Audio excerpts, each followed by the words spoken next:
All right, listeners, I think you know that we are part of the Radiotopia network, which is basically a network built on the idea that you should support the most creative, independent audio makers around.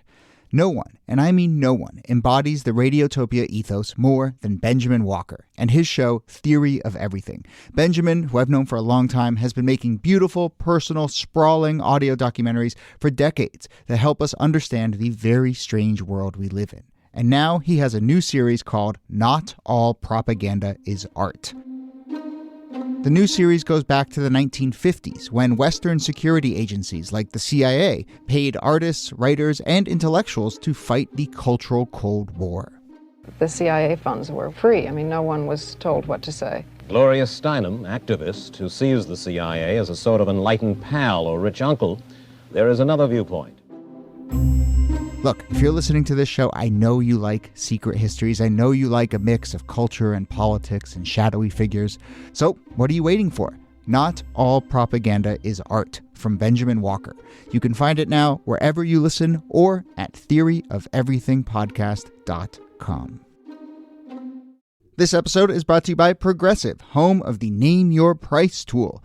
You say how much you want to pay for car insurance, and they'll show you coverage options that fit your budget. It's easy to start a quote. Visit Progressive.com to get started. Progressive Casualty Insurance Company and Affiliates. Price and coverage match limited by state law.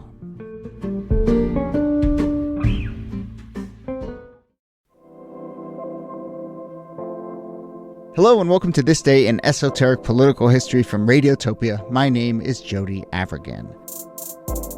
This day, April 12th, 1941, First Lady Eleanor Roosevelt hopped in the back of a J-3 Piper Cub airplane and went for a flight. There is a great photo of this moment just as she's about to take off with Eleanor Roosevelt looking exactly like you would imagine Eleanor Roosevelt looks like. She's got that hat, you know that hat? She's sitting in the back of a small open cockpit, great big smile on her face, just behind the pilot of the plane.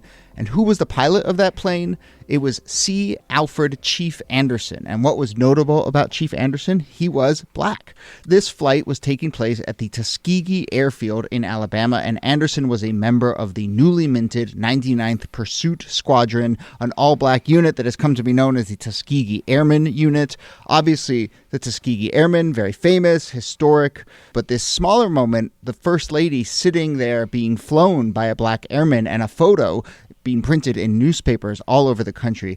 Really remarkable moment, and as you'll hear, tells us a lot about Eleanor Roosevelt and Chief Anderson and the Tuskegee Airmen and this moment in time. So here to talk about all of that are, as always, Nicole Hemmer of Columbia and Kellie Carter-Jackson of Wellesley. Hello there. Hello, Jody. Hey there. Kellie, should we tell listeners that if they start to hear more airplane-related stories, it's for a reason, right? You can bet that my husband is behind it. That is for sure. He's got a lot of aviation stories. He is the best dinner party guest. He's got tons. Yeah, so we got this idea from him. I think at one point you were chatting with him, and he was like, "You know about Chief Anderson, right?" And we're like, "No, maybe not." But so let's just talk about square one. Yeah. How does Eleanor Roosevelt end up in the back of this plane? Why is she there? And then we'll talk about the impact of this photo. Yeah, it's remarkable because, World War II has commenced and black people are serving in the military, but not yet flying in the military. And so there's a plan to get black pilots prepared for aviation. And Eleanor goes to visit Tuskegee, one of the most famous places where all black pilots, or some black pilots, are trained. And it's incredible because one of the ways she can give sort of credence to this program, to legitimize it, and to let people know that, yes, black pilots are absolutely capable of flying planes, was to sort of put her own life to the test and hop in this plane and say, listen, it's safe. These men are capable. And there shouldn't be a question about whether or not they will be heroic in the call of duty. And that's exactly what they do. There is about over 2,000 Tuskegee Airmen that get trained at Tuskegee during this time. And they really prove all of the naysayers wrong. And she's really facing an uphill battle because, the military is still segregated. It's going to be segregated until 1948. And black men who were enrolled in the military often didn't have particularly prestigious positions. And a lot of white Americans thought that black people couldn't fly planes. And so Eleanor Roosevelt is there. She's seeing this demonstration. She hops in the plane, as Kellie was saying, but she also understood that she had the power to begin to change some of that thinking by showing that she had been up in the plane, making sure there was photo evidence of it, and then writing a column, because the First Lady was a regular newspaper columnist, and making sure that that image was included. And she then, we could talk a little bit about her sort of behind-the-scenes advocacy with her husband, but she uses this photo to sort of prove and advocate for bringing more and more Tuskegee Airmen into military operations as the war goes on. But yeah, this isn't just photo op as we're describing, but it's even just, she knows what she's doing here, but she also is, raising money for this airfield. She's engaging in sort of long-term letters and correspondence with a lot of these airmen. I mean, this seemed to just be a real issue that she cared about, not just the kind of moment she was seizing. Yeah, well, it's a game changer, and it's a game changer because for so often I think black soldiers struggled to gain any kind of notoriety. They were often sort of relegated to cooks or menial jobs or jobs that had, unskilled labor attached to it.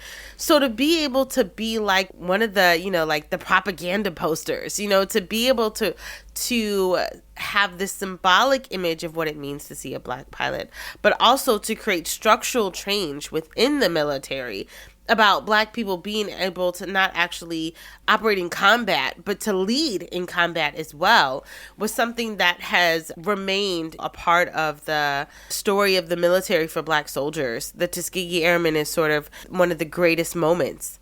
And I think that it says something, too, about the way that Eleanor Roosevelt, who I think was more progressive than her husband in a lot of ways, sure, saw the office of the First Lady as an opportunity to promote different causes that she cared about. She and her husband, he had a lot of affairs. And so they were basically more like life partners, but also business partners and political partners. And she knew that she could leave a letter or a file on his desk and he would read it, and she could have influence on policy in those ways. And so she has real power as First Lady to both use the private sphere in order to advance some of her political causes, but also to serve as a pipeline to the president, somebody who respected, I think, in some ways, her political acumen, and was able to lobby to expand a program like this. And this is also, the optics. We have to remember, it's 1941. It's wild. She is a white woman flying in close quarters with a black man, with Anderson. So it's not lost on Southerners at all, like what it means to see something like this happen. I think a lot of people would have been clutching their pearls and sort of, horrified at the fact that she was doing this. But I think that's exactly why she did it. Yeah, just a photo of her sitting next to someone would have probably caused a stir, much less putting her life in her hands. And there's a little bit of lore around this moment that, someone, they fly off in the air and someone calls Roosevelt and says, your wife is up in the air with a black man right now. But I don't know. Who knows? But yes, certainly. And then she, of course, as we're saying, writes a column, and she talks about, she says, these boys are good pilots. I had fun going up in one of the tiny training planes with the head instructor and seeing this interesting countryside from the air. And they go on a little tour of Alabama, and then they come back. And then, yes, this photo appears all over the country. It is interesting how she is more progressive, I think, as we know, than her husband. I think she was also, for all sorts of reasons, more vilified in some ways than her husband. And I think there were a lot of, conspiracy theories about Eleanor Roosevelt's role. And so, I wonder, I don't think she was going to win people over with this photo, but maybe she was going to sort of nudge people who were already sort of a little more progressive further down the line. But I can imagine this was, what I'm trying to say is I can imagine this was deeply polarizing. Yes. And the people who were already conspiratorial or hated her or, thought really were turned off by this, whereas other people maybe got pushed in a different direction. Yeah, I mean, you could imagine how white Southerners might have responded to this image. I mean, the Tuskegee's in Alabama, and this was a place where even though these black pilots could train, they couldn't have rifles because they weren't allowed to be armed.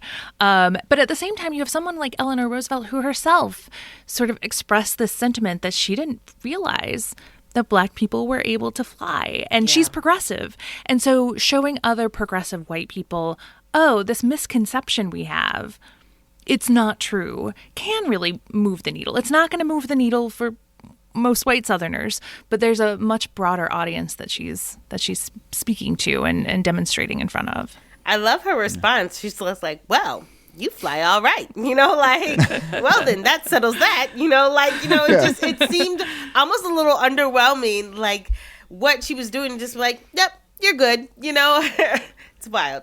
Right. Yeah, well, she's all business. But, and Chief Anderson, I think, who we should turn to here now as a really remarkable character, to his credit, he just does his job. And I think that's the point. It's like they're really well trained. They know what they're doing. They can serve this country. Clearly, he's in a position of power at this point. But then I think he really goes on to a remarkable career. And he's generally thought of as the father of black aviation. And so, I don't know, Kellie, is your husband is that where he comes into the story, just sort of knowing about Chief Anderson?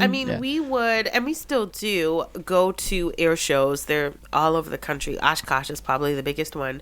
But whenever they had these major air shows, they would bring, many of them are no longer alive now. The ones that are, are well into their 90s. But they would have Tuskegee Airmen there, and they would have like a photo booth just so that people could come up and take pictures with them. And also so that a lot of other black pilots could just come up and say thank you. Like, thank you for breaking open the door. Thank you for making it possible for me to be a pilot.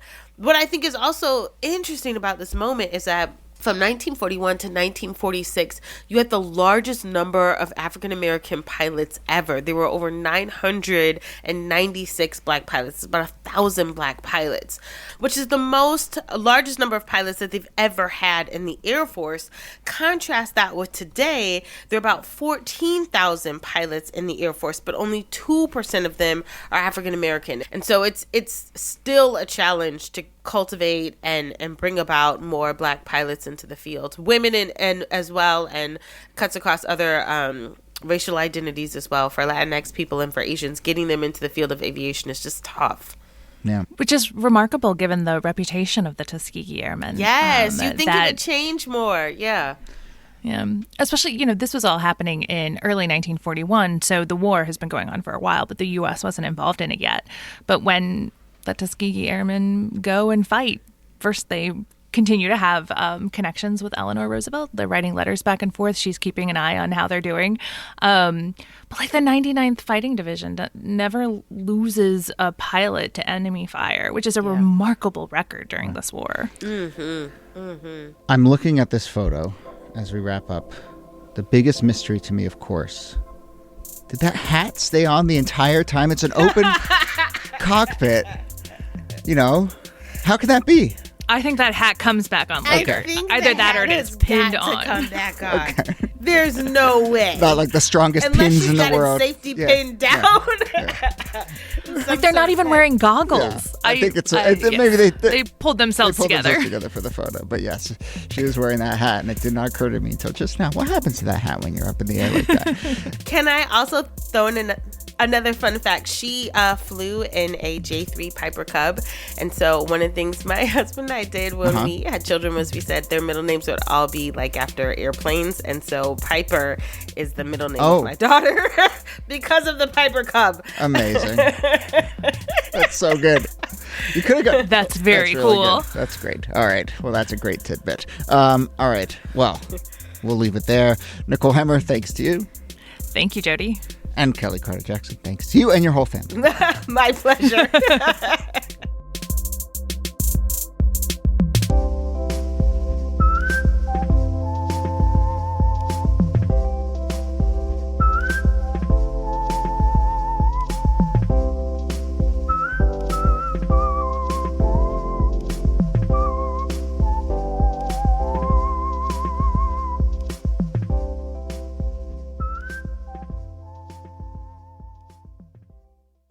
Support for This Day in Esoteric Political History comes from Odoo. What is Odoo? Well, Odoo is an all-in-one management software with apps for every business need. Odoo has apps for CRM, accounting, sales, HR, inventory, manufacturing, and everything in between. And they're all in one easy-to-use software. And the best part about Odoo? All Odoo apps are integrated, helping you get things done faster and more efficiently. So, when you think about business, think Odoo.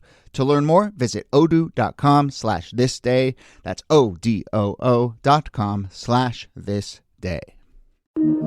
Radiotopia. From